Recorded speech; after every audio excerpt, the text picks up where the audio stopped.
welcome to Madeleine. She is going to be sharing with us what her biggest challenge has been, how she's overcome it, and how that has influenced her on what she does today and how she helps other people. Well, thank you for having me, Bridget. I've known you for a while, so you've actually seen this shit happen. Oh, wow. Growth. Okay. Lots of growth, lots of quantum leaps.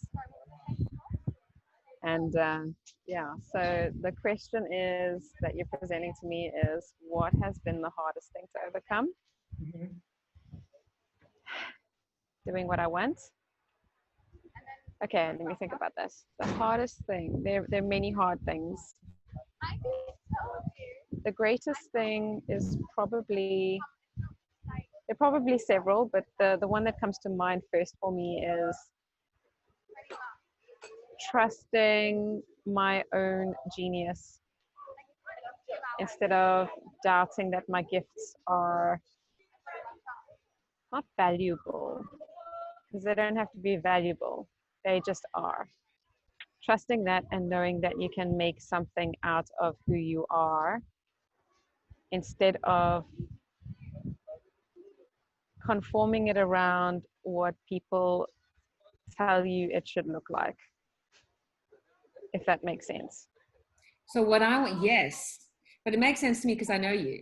So what I want to know is, what would you say specifically would be your biggest challenge, whether it was self-doubt, whatever that was, that you had Lots to of go. self-doubt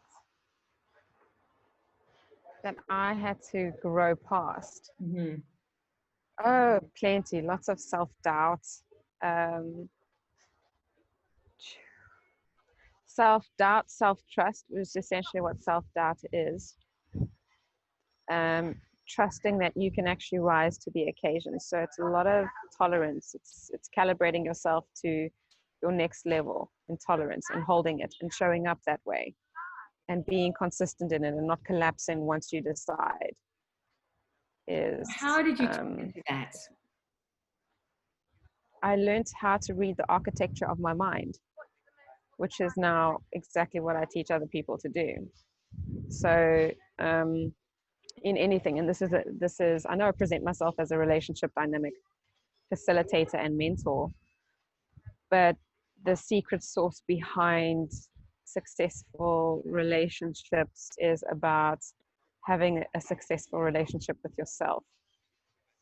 And then that applies across the board to anything that you want to show up in, which whether it comes to parenting, to building a business, to, or even just showing up at work differently as a leader.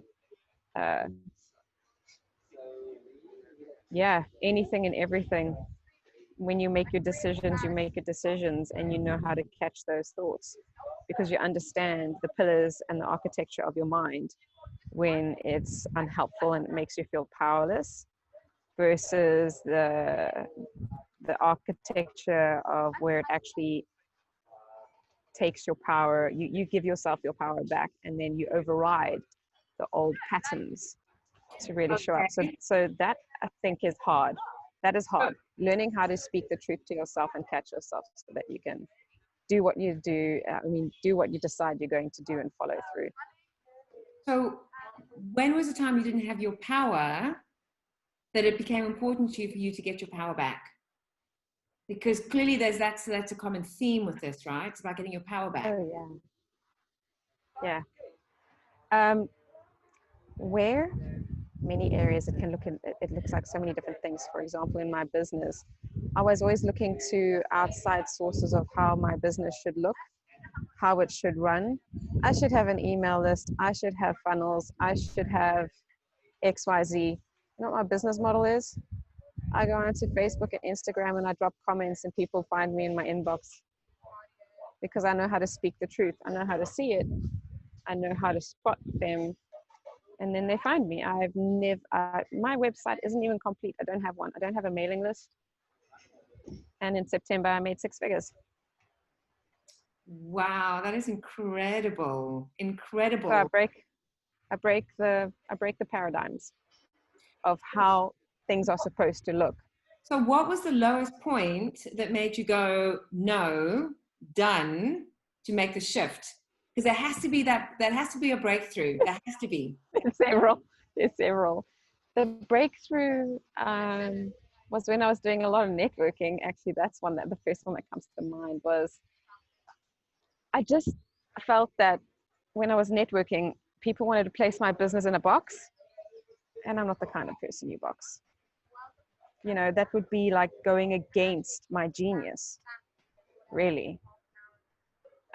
Boxing my genius does not work. My clients get the most potent results when I'm in my genius and I hold that frame for them. Because what I pass on to them is how to activate their own genius and how that allows them to show up in their own lives. And it's not going to look like mine, it's going to look like theirs, because we're all individuals. We don't need to look like cookie cutter, like versions of each other, right? And this goes for relationships too. We're always trying to turn the other person into a version of ourselves. We want to have the same values, but actually diversity is more important, because you don't need two of the same to cover whatever it is that you're desiring to create in your relationships or in your business or anything. You want to nurture the genius. So would you say then, in both areas, in relationship and in work-wise, that you actually had to reach a breaking point of kind of losing everything in order to recreate who you are? Losing everything. Okay, so for one, I had to stop listening to other people's stuff of what they thought I should be doing. Breaking points.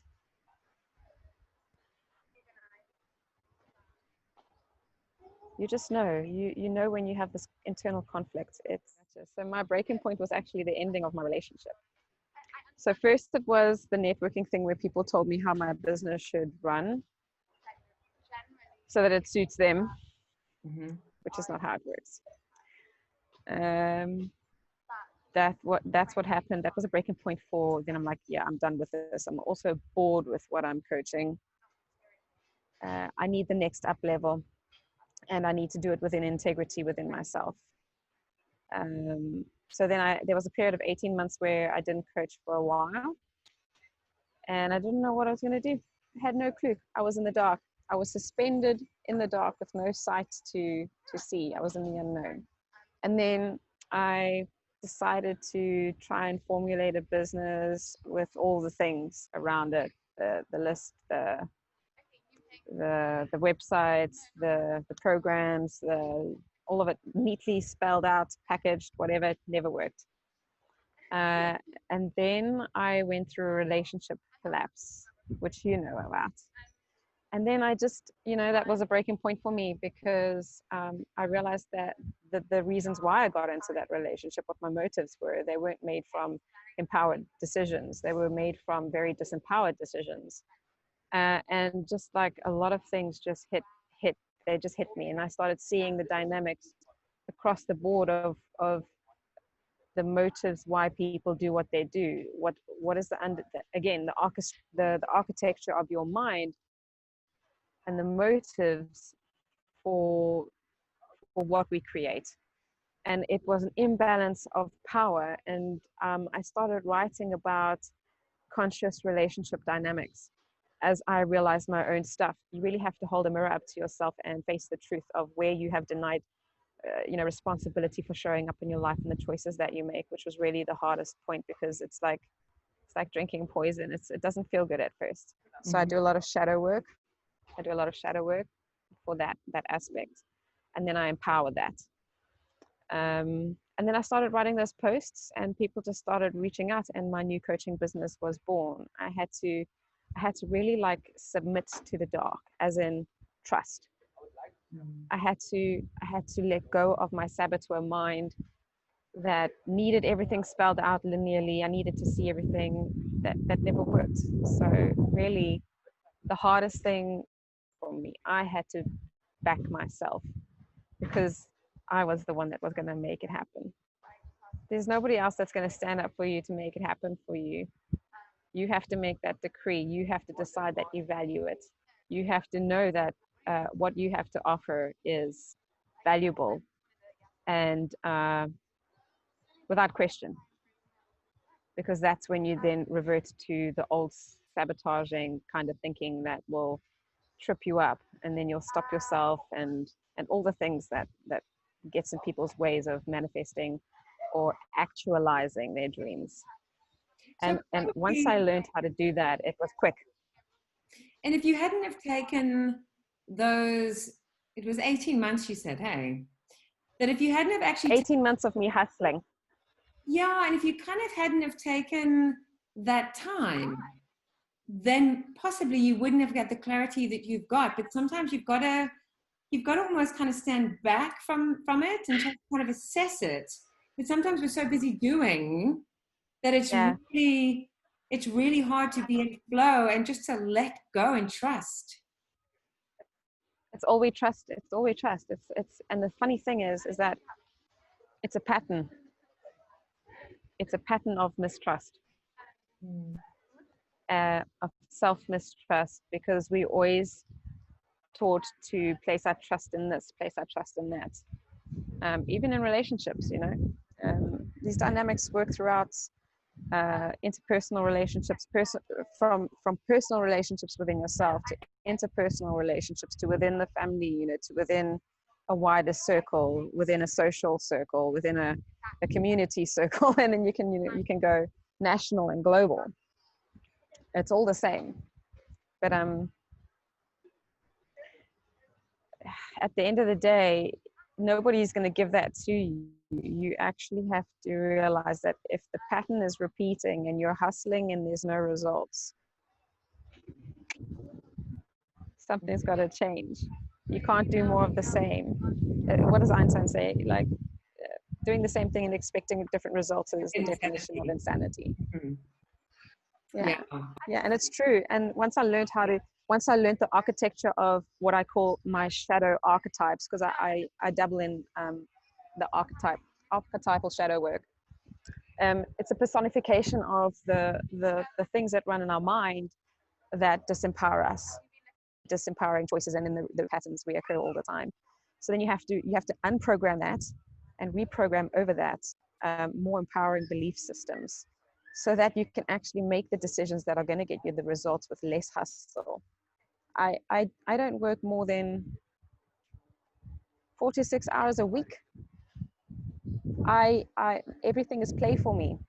I write a post because it turns me on. We call it the turn on. It's a playful way of feeling your work like a piece of art. These are principles that I teach my clients who work with me. It makes, if you know how to teach the principles that I teach, if you know how to apply the principles that I teach, it takes every aspect of your life, and what seems mundane becomes alive again. And you get rid of the super flavor stuff that has the hustle mentality, believing that it's going to get you the results, but it hasn't. It never has.